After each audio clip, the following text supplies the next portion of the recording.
For the better part of my career, more than 20 years, I've been a corporate girl in supply chain management and logistics or classical marketing. But come 2020, COVID and the Great Reset, I got an opportunity to work in a non-profit organization which was helping young unemployed people to be able to break out of that trap of unemployment by connecting them with their first employment opportunity, allowing them to build experience, build that reference letter, and then move on to bigger opportunities. My name is Novantu Nkulwana, and in this season of my life, my ambition is to help the emerging social entrepreneur to be able to flatten that learning curve, scale up their projects, and deliver more impact quicker than ever before. Join us on the NPO Bootcamp as we show you how to level up your social enterprise. Okay, so great, Veronica. We've already started to look at the possible solutions that are housed in the NPO course, or what the one that's on the LMS. But let's complete what the proficiency looks for. We've covered the first three. What else is included in that proficiency?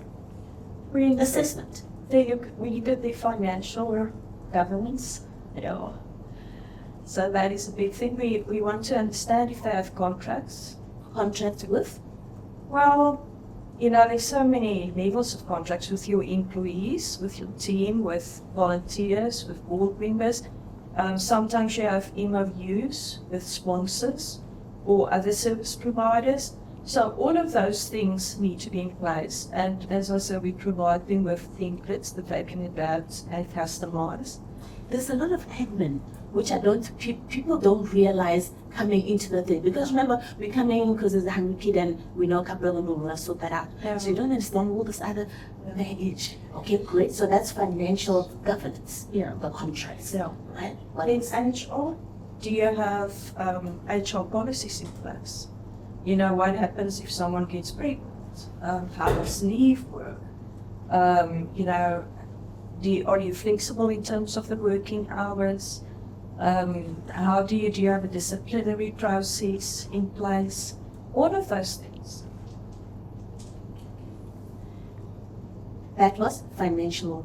That was HR. That's HR. Yeah. And then the next one? We look at strategic planning, business plans. Do you have a business plan? Do you have a strategic plan? Do you have a marketing plan? If not, let's help you to do one. So that, because, if you don't know where you're going, how are you going to get? Yeah. There's been a lot of things that you've been talking about which have been like, I don't know if anybody thought about that. So if you look at all these, where are most NPOs getting tripped up? From the get-go, it's with boards, with volunteers, with finances, with basic compliance, basic governance. They don't have it. They don't understand it. No one is out there helping them, saying this is how you go about doing this. This is an actual template you. But this stuff is important, and it supports you and enables you on your journey, especially if you want to be tapping into corporate funding. You've got to come correct. One of our NPOs the other day that did our course got funding from social development because all this stuff was in place. So from social development also they were struggling. It wasn't that they didn't have all the requirements to be able to. No, not at all. So when social development came to them and they showed them, because when we're done after our training, you basically have 3 complete files filled with all the stuff you could possibly want or need. And social development based on that funding. That is amazing. So how long does it take to go through this? On the LMS platform, we give people 3 months. Because it's quite a lot. It is a lot to get through. It is a lot. Because you watch the videos with the PowerPoints explaining everything, then you can download the templates or the contract or the MRA, whatever. So we give people 3 months to do all of that on the LMS platform. And it's about the same. We can do it in 6 weeks, face to face. Okay, so there's different ways that they can go through the course content. Yeah. Okay, because I think the idea is to go through it and then go and apply. Because you're going through it because there's a gap in your organization, and that gap is causing some challenge or some issue. So if you fix it as you go, then by the time you come out, you're funding ready, you're ready to do new things. Yeah. Benefits. Yeah. Wow. And because, we've been doing this for so many years, I mean, more than 20 years. And we also got accreditation for our programs, some of it. Not all of it, because for instance, we have a community development NQF level 5 qualification with a youth focus, and we have 3 ECD electives as part of that program. So that is very helpful, but even that accredited program is not as complete as the one we are going to add in this platform. Really? Yeah. Okay, so let's talk about accreditation. And your courses are accredited with which institutions? Our community development program is with ETP CETA. Our mediation course is with PCETA. Our neuro-coaching, NLP coaching, and team coaching is with Mensa. Then we also have the mediation with SAM and NATFA. That is South African Association for Mediators. You do mediation also? Yeah, we train mediators. Fascinating. We're talking to another organization that does me. So which space, because it's quite a broad area, which part of mediation do you do or don't do? So we do with social workers. We love doing mediation with social workers. And the facilitator, as I said earlier, was a specialist in family or children act, that kind of thing. But we're not limited to that. We can also do general mediation. Because it is CETA accredited, even body corporates need mediators. Please explain that. I'm so curious. Yeah, you can imagine if you stay in a complex and these issues, how do you mediate between the people living there? So, yeah, a mediator is not limited to any specific grouping. If you have people working together, living together, you need a mediator. But it's not a knee-jerk response to say, let's bring in a mediator. So it's when things get really bad, but unfortunately it happens. Yeah, and then how do you get involved? You are not doing the mediating, you are training the mediators. Is that correct? We train and certify mediators, and it's through PCETA, the legal CETA. Okay, I But get in it. South Africa, by law, if you want a divorce, you have to mediate it, you know. No, I did not know that. You have to. Because it's too expensive to work through attorneys often. So mediating is where they put up a parenting plan, they sit with the parents, they draw up a parenting plan. So the costs mediation are is part of the process of dissolving the marriage, or it's to try and prevent the divorce? Both. You first want to try and see if you can salvage, but if that isn't possible, how do you at least protect the children? And there's a lot of opportunities for mediators to grow their businesses, but we don't have enough mediators in South Africa. So then how would they become part of that discussion?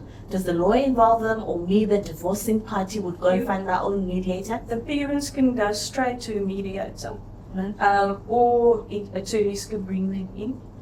I don't know if people know this, because I know so many people that have got divorced and I've never heard about any mediation. No, it is by law you have to mediate before you get divorced, especially if there's children involved. Wow, I did not know that. Okay, so what is the benefit of all these accreditations? Well, And the reason I ask, because I'm coming across other non-profit organizations that have got this program for youth, and they've got this program for this person, this program, but I'm not hearing anything about accreditation. But you've come with the receipts, all of them, about the accreditation. Obviously, it's more valuable to have a certificate than not have a certificate. And for instance, if you certify as a life coach or a neuro coach or a mediator, then you register with a professional body, and eventually you credential as a professional coach or mediator. So it just gives you that much more credibility. Okay. So if you're accredited, an independent body has assessed your work. Yes. And they have declared efficacy. They rubber stamped and they said, yes, Yeah. this is legit. So you even have, for instance, in coaching, you have a practicing coach, you have a senior coach, you have a master coach. So if you're a master coach, I think you need 2,000 hours of practical coaching hours. So then only can you apply to be credentialed as a master coach. Wow, this is even way deeper than I originally understood. What else have you got? Have you gone through all your training materials that you make available? Yeah, then we still have one program where we work with employees in corporates, and we call it our Louned Executive Program. So Which executive? Louned. Loaned. What does that mean? Because I know you and names is us. No, this one is actually a borrowed name. Uh-huh. So it's Louned Executive. We loan the executive. We do personal leadership development, and we talk to them about community issues, how it affects the company, how it affects the community at large. And then they identify an NPO or a project or something they want to do. And they go into the community, they make a difference, they add value. It can be anything. One of our loan executive programs, Fault and Yota. After 10 years, they are still every Friday cooking soup in the, where they sell the clothes, the showroom, and deliver it to a feeding scheme in Zambia. After 10 years. Real? Yeah. Okay, so how does it start? Does Toyota come to you? Do you go to them? We often go to companies and say these are the services that we need. We can do project management for you. We can empower your employees by doing this loan executive program. It's a win-win for everybody. The company gets the publicity. We get the employees to develop and to make a difference to our community partners, and our community partners and the community at large benefits. Wow. You know why I think it's so desirably different? Many NPOs, when they engage with an organization, with a corporate, it will be to get funding so that we can execute a program. And then the SCD points accrue to the organization. But with you, which is great anyway, but you are not just taking to take outside of the business. You are working within and plowing back into that organization also. You have the capacity to do that, which not many other NPOs can. So I'm expecting that like corporates are banging and knocking on your door to like, come work with us. We do have a few, but not enough. Uh-huh. Yeah. Wonderful. Okay, so have we covered all the loan executive? Have you? Yeah. I think we've covered most of what we do. So is it with the Toyota example, it's difficult to say it's a stop and start program, but you would go to them and you would co-create what it would look like for that organization. Yeah, but they do most of the work. We just facilitators. We're just in that space to help them think, but they make their own decisions. We do have a transformation taxi. Mm-hmm. So what that is we'll take the employees, but it's just to sensitize them. So we'll tell them, bring cookies, bring a soft toy, bring fruit. Then we put them in a literal taxi and we go show Like them. a minibus taxi? Yeah. So we go and show them stuff that really shakes them, and then we debrief them afterwards and say, you don't have to choose necessarily these 3 programs. We just wanted to show you what's out there. Okay, tell us, what programs are you showing them?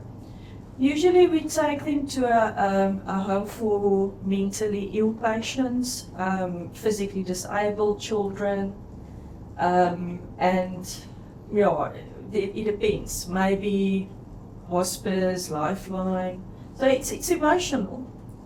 We warn them.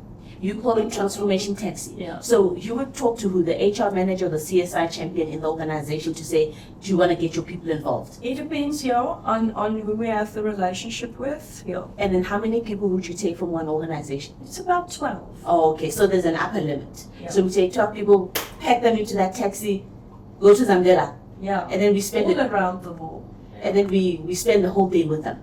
Yeah, so you have to, in that space, spend time with one of the people, beneficiaries there. Obviously, the center manager will also explain where they come from, how they started the program, how it functions, and how where they get funding, what their needs are, all of that can be covered. So what are you trying to achieve with this transformation text?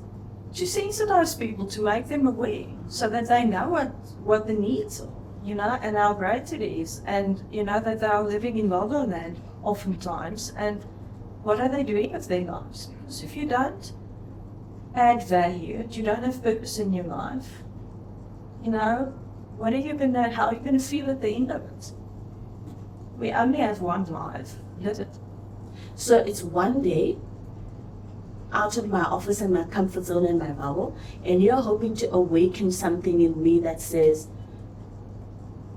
can you contribute beneath your nucleus family? There's a greater need out there, and then I'm left to reflect and decide, how do I want to make a difference? Yeah. You know what is interesting? People that suffer from depression, the minute they volunteer, the minute they make a difference in someone else's life, they feel better about their own. That is awesome.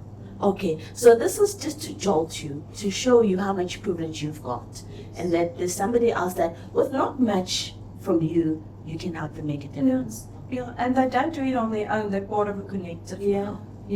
So if you think about some of the transformation texts that you've done, what were some of those standout aha moments that came out of that? Is it white people, black people that you put in the text? But black people, like, we've all been in taxis, right? Yeah. So it's not such a culture shock. No. Look, we oftentimes we have, for let's say Voltaire to borrow a taxi, we also have 7 seats. Mm-hmm. So we will drive, but we call it a transformation taxi. So we will load 7 people in a taxi or 12 people in a taxi, depending on how big the group is. Mm-hmm. But the idea is you don't know where you go. And once you get there, you have to face it. What are the people saying in the taxi on the way there? They get so quiet. What's happening in their heads? They are shaken afterwards, and then we debrief them and say, you know what, don't expect to grow if you don't get out of your comfort zone. And this program is not for sissies. The transformation taxi. Yeah, well, the whole non-executive program, it's about personal growth. It's about transformation. We're not going to transform you in your office. No, you won't. What is the cost of participating in the transformation taxi? I think it's about 150 rand per person. It's nothing. So who pays? Me, the employee, or my The company? company usually pays, but we have done it for church groups and then the Yeah. individuals pay. Come on now, South Africa. You have to go on the transformation taxis. It's nothing. So for 150 rand per delegate, you take me away for a day, and hopefully I wake up there and like, I need to make a It's difference. not even a full day. I would say it's 4 or 5 hours. Is it? Yeah. And is it part of the loan executive program or the standard loan initiative? We can do it both ways. Okay. It is the beginning of the loan executive, but we can also do it as a standalone. And the loan executive journey is how long? As I say, about 4 or 5 hours. Okay, so it's also not Oh, long. no, you mean the loan executive? Yes. Oh, no, that's 12 weeks, once a week Uh-huh. for 12 weeks. Uh-huh. A morning from 9 to 1. So I've gotten that wake up call in the transformation taxi, Yes. and now with the loan executive, I'm doing something. Yeah. I'm making an actual difference. Okay. And my company allows me to do it in company time. Do you know that there are companies that when you apply and you want to join them, they make it clear up front that we expect you to be volunteering 2 hours a month, or there are companies like that. I was very surprised. Google, for instance, they do that. Wow. I wasn't thinking of Google, I was thinking of another one. Okay, so we start off with the transformation taxi. I go and I see, okay, there's so much need out there, I decide to support here. And then we formalize it in the loan executive program. Yes. And for the next 12 weeks, I am doing that, which I decided to do in the transformation taxi. Yep. But with Toyota, they just didn't stop. They just They kept never on. stopped. Bless them. Bless the Lord with market share. They are actually very successful, by the way. Wonderful. Okay, so we covered everything now. I think so. We've covered everything. Yeah. Okay, so let's now go into the back end because there is so much that this organization is doing. So I would like you to help us understand how is this non-profit organization structured. But before we even get there, why did you start to do this as a non-profit? Because there's so many training academies. You could be a full-on for-profit training academy, right? Well, that's why we started Lusa SocialEntrepreneurship Institute, because that is actually a business. And the profit from that business is plowed back into the NPO. Very nice. Okay, so you do have a for-profit vehicle. Yes. Okay, great. And where is the most of the activity coming from? Business activity in this organization? At the moment, coaching. Coaching. Training coaches. Which program is that? We're doing at the moment for a well-known, I'm not going to say the name, but a well-known business school in South Africa. We are doing, it's almost like leadership coaching for the executives that are doing their honors degrees. Okay. Then we have our own certification training programs. We certify level 1, level 2, and level 3 coaches, neuro coaches, NLP, and team coaches. You guys are so busy. So help me understand the team behind this formidable woman that we're seeing here. So I've got Tinu. She's in charge of the CETA accreditations, making sure we stay compliant. She's also a project manager. We all do all of it. She's also a facilitator. She's also a coach. Then we have Diane, which is more the marketing, looking at the marketing, but also she's a master coach. She does a lot of the facilitation and training. Then we have Adelaide, Adelaide Makubi is our financial lady. But she also coaches, she also is a facilitator, so she does our accounting training. Then we have Phil Zwani, who's our project manager. He also facilitates, he does give himself a job, he does junior community chest. We sometimes bring him in with even the Arab girls.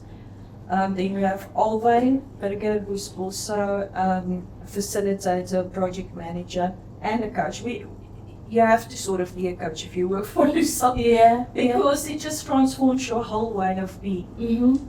And then we have Rita Jacob, she does the ECD interventions. We work with the teachers and she empowers them to stimulate the kids to be school ready. And she also assists with other programs. I think, did I miss anybody? So this is not a lot of people, 7 people, including you. Yes. And these are full-time salaried people.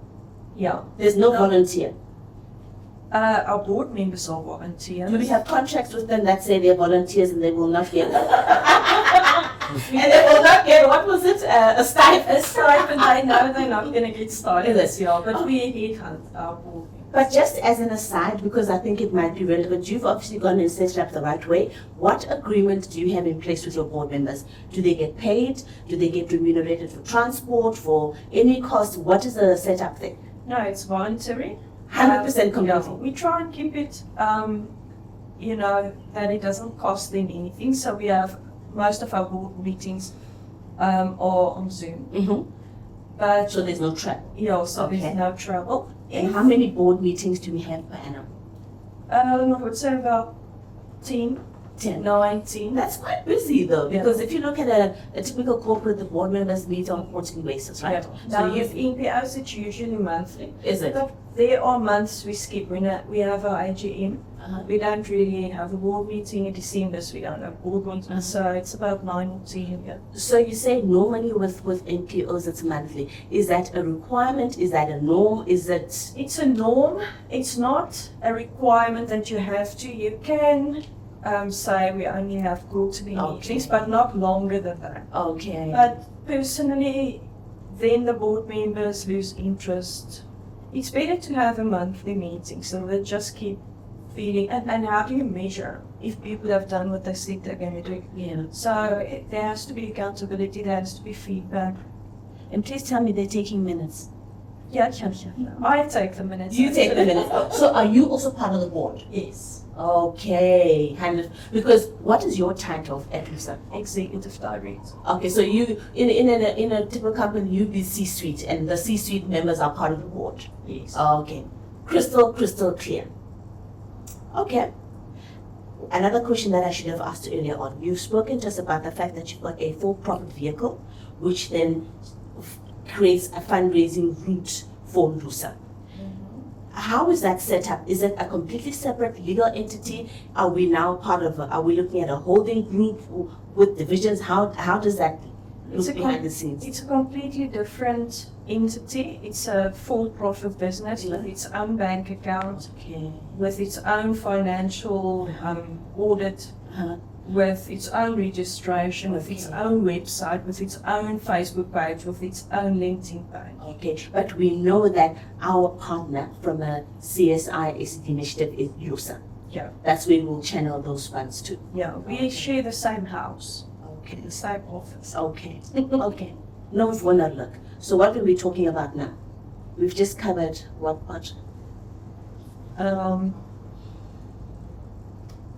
We talked about the loan executives, we talked about the Lusa SCO, the Social Entrepreneurship We were Institute. talking about the engine room, like so we've identified the 7 staff members. Do you get any volunteers at all? From time to time we do, but they're not there every day. You'll pull them It's in on a project projects, base. yes. Great, we've established that there's a board that's quite busy meeting every month, except in December when everybody's on vacation. And then we've got the full-time 7 staff members, and then we've got the volunteers that come in on an ad hoc basis. Wonderful. Your financial year runs from when to when? It's from end of March to beginning of April. So what are your big, hairy, audacious goals for FY 2024? We're hoping to get funding in for our ECD program, which have the 3 levels that we discussed. We definitely are going to do another Abigail program. Stop it. Before you proceed on the ECD program, how much do you need to make that happen? It depends on how many ECDs we want to try. Okay, so let's do scenario planning. So what is the minimum number that you want to do, and what is the best maximum number that you want to do? And see what the ranges are. Sure. Well, we don't want to train less than 10 ECDs at a time. Okay. And then each ECD will have 1 delegate attending.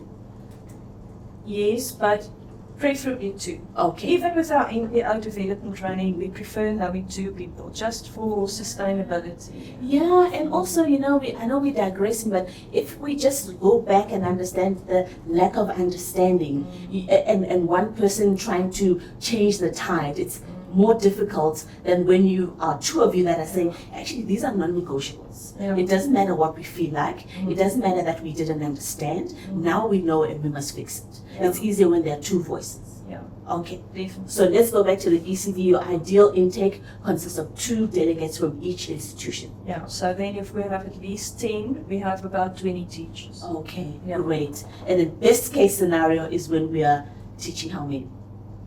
Well, we want to keep the groups intimate and small, so we don't want more than 20 people at a time, but we can do every week, we can do 20 people. So, Wonderful.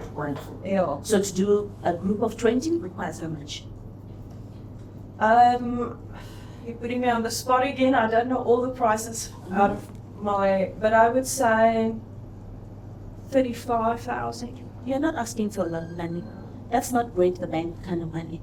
Okay. Because that includes their start packs, it includes their manuals, it includes the catering, because we have to feed them that they're all there for the whole day. Plus the meetings or Okay, great. So that's the ECD. You want to do some work in the ECD space this year? yeah, but lots. We want to train a lot of it. Yes. How many have you mapped out the size of? We have a waiting list or a list of about, I think, more than 100. Are you for real? Yeah. These are individual organizations or these are delegates? These are ECDs, More than 100 of them. forums. 100 of them have put up their hand and they say, we like the kind of stuff that you do, we really like you to help us. Yeah, the forums say that they want the members to be trained. So people are ready and waiting. Yeah. Beautiful. Okay, so that's in the ECD space. What else do you want to do this year? We want to do another Abigail program, preferably 2 groups. Please do Abigail. Please do Abigail. And then our NPO development, that is every year an ongoing program, so we would love to train NPOs online. Yeah. As I said, the templates alone they get is far valuable than the price we ask. So now how does that work? Does that also depend on a corporate partner coming on board, or does the NPO then put the money down? The NPO can pay for themselves.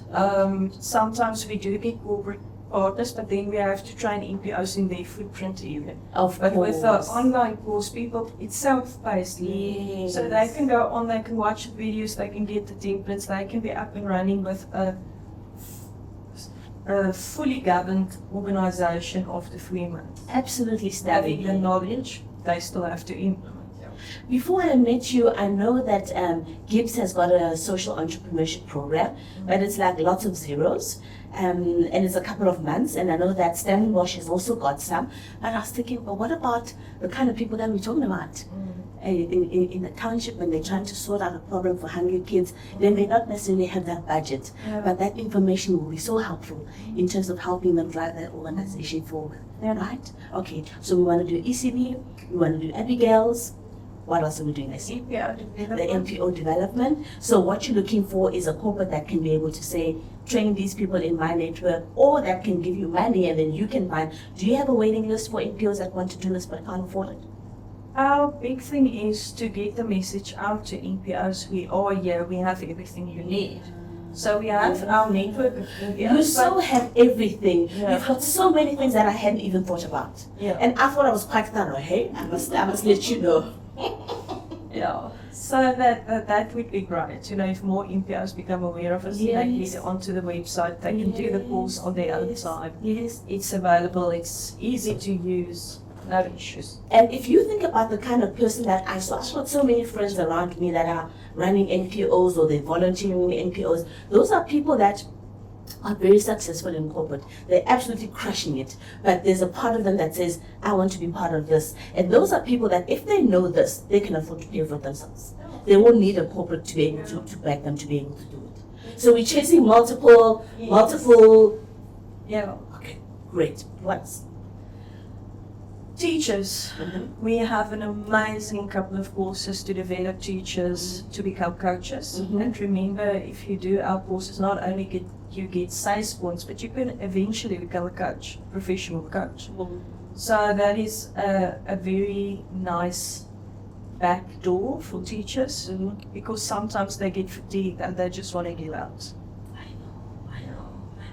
Do they even have capacity to go through this course? Because I'm thinking the typical teacher in a township school is teaching 60, 70 kids that come there, they're hungry, there's abuse, it's just a horse. Well, so this course I think would actually can be considered self-care. Is self-development, and they love it because it really empowers you and helps you to think different. It makes you feel good because for the first time you can understand what's wrong and how you can fix it. So who's paying for this course? The teacher themselves, or are you looking? Do you have already? It's the same. They can pay for it themselves. I think it's 2,000 rand per teacher. If the governance committee are willing to pay the school governing body. Okay. If they can pay for it, that's great. The Department of Education, as far as I know, don't really pay for it. But there's maybe some of the parents are rich and have businesses and want to bless the teachers. Because their children will benefit. Yes, that is awesome. I love your organization. You guys are doing the most amazing stuff. What would you say in closing is your secret sauce? We love people. We know how to change mindsets. And we desperately need it in South Africa. And we've seen the impact our programs have.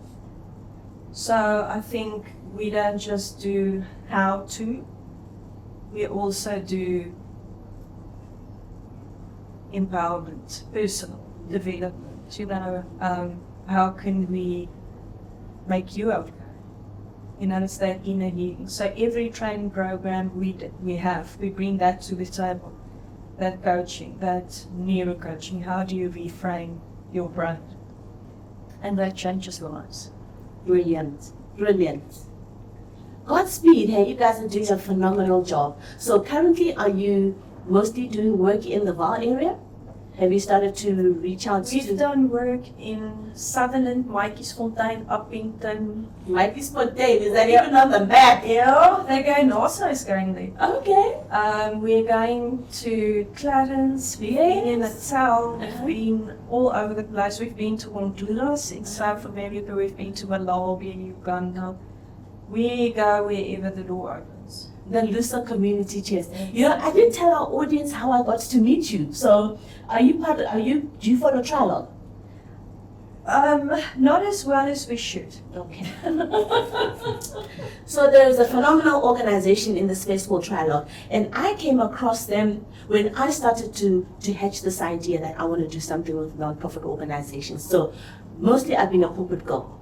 And then after COVID, I ended up in a non-profit organization, one of the biggest ones in the country. And for me, it was just amazing how I saw corporates rallying around this. I heard CEOs and CFOs saying, for us, CEOs and CFOs that had billion-rand budgets, and they were saying, we don't want this to be just a tick box exercise. We want to make a contribution, a significant contribution in dealing with South Africa's critical issues. So for me, then my eyes went open when I saw how much was available in that space. It's like, okay, when I see this NPO around me, they're doing amazing work. They're teaching end user computing to quintile 1, 2, and 3 learners in rural Eastern Cape and KZN, and they're trying to fund it themselves. Surely, if we can connect them with the right corporates, it's a win-win for everybody. So then I started to learn more, and I went back to one of the. So after I left this organization, I went back to one of the potential donors that I had met there, and I said to him, you have to explain to me how this process works, because I can see you trying to fund money and you try and fund NPOs, but how does that process work, and the selection and the eligibility? And they took me through all that, and they mentioned Trilogue to me. So then I went to look at Trilogue, and I see they've got a handbook that they've been putting out for the last 25 years. Yeah. It's a veritable amount of information. And they do a conference every year. And at that conference last year, that is when I met so many phenomenal people that are in the NPO space, some of whom are going to be on this podcast. So that is how I know Trilogue. So I was on their webinar at the end of February. And then when you go in there, they ask you, say who your organization is, identify yourself, give us your name. And there's somebody that had written their names there. When I went to look them up, they had done a reference on your company. They had done a course on your organization, and they were actually raving about it, and I'm like, we gotta phone them. Gotta get them here. So I'm so glad that you said yes. I've learned so much, and I think you are every NPO's dream. Every NPO's dream. So I'm hoping you're going to be inundated with emails and phone calls and WhatsApp when we come. Please tell the people, look there and tell the people how they get hold of you, where to find you. So we are based in Sasolburg, but you can find our office 0169760933, or you can go to our website www.lusa.co.za. We also have a Facebook page and a LinkedIn page, Lusa, that you can look for. So I'm looking forward to engaging with all of you. I promise we're wrapping up. You mentioned Toyota. Who are some of the real cool partnerships, or some of the cool partnerships that you formed in the past? It's difficult. I mean, we've been working with corporates like Safi. Yes. Sasol used to be a very good sponsor. Emerald, Air Products. I don't want to limit it because, but you don't want to forget anybody. No, we don't want to forget, but there are amazing partners. Ingrain, they're, I know Ingrain. It's part of Bottle World. Yeah, especially when they were talking about you so much. We used to work with them a lot. Yes. So they were an amazing company. Since they've become Ingrain, things have changed quite a bit. But yeah, Clapton Steel. There's so many companies, Red Rocket. I can go on and on. So who are some of the ones in your neighborhood that you've been knocking on their doors and they haven't been quick to open the door? And maybe do you want to do that to them? Rather not. Okay, you won't do that. We're just not burning them. Okay. Yeah. Very good.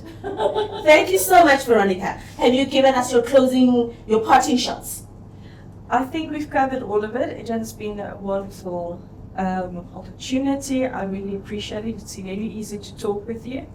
And thanks for noticing us, you know. Thank you so much. You do the most amazing work. I just wish you every success. Thank you and you. your team. Appreciate it. Thank you. Thank you so much.